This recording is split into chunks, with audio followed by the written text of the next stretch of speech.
when God has something that he wants to tell us, and we're just telling God and complaining to God what we need and what we're doing wrong and what he needs to change in us, when God has something that he wants to talk to us about, but we don't be quiet and we don't just sit there and listen.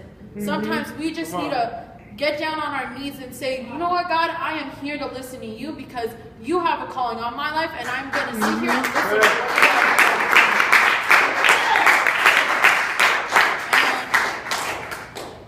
In Hebrews chapter number 5, verses 4 and 5, it says, oh, shoot.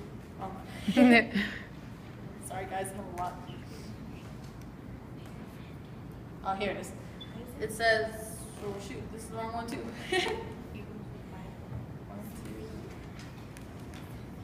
Okay, it is. Got it.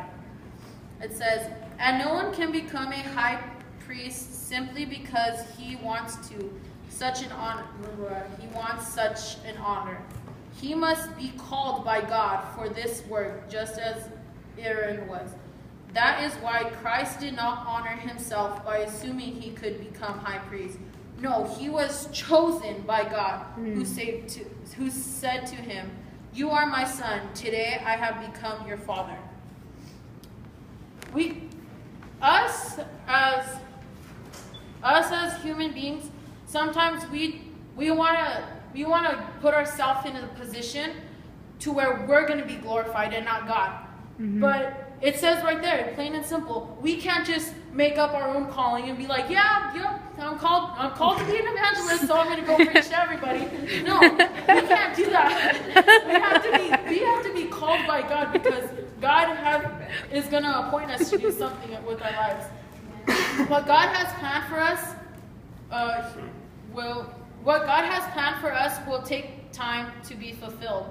When we are called, we have to have our fire burning, and we can't let our fire dim out. We can't have our fire dim out. We have to keep our fire burning. In order to be used, we have to be changed, and in order to be changed, we have to allow God to change us. Amen. In 2 Corinthians 5, verse 17, it says, hold on, let me get there.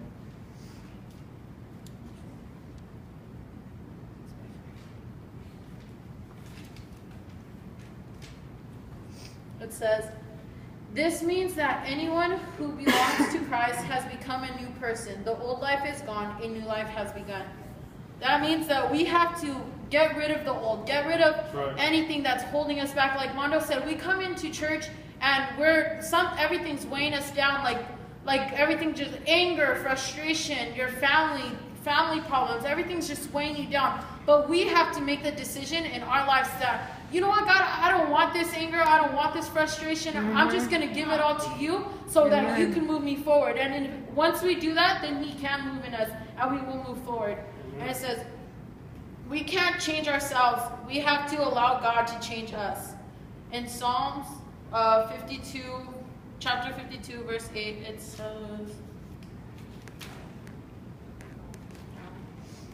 it says, but I am like an olive tree, thriving in the house of God. I will always trust in God's unfailing love. We have to trust in God because God is not a liar.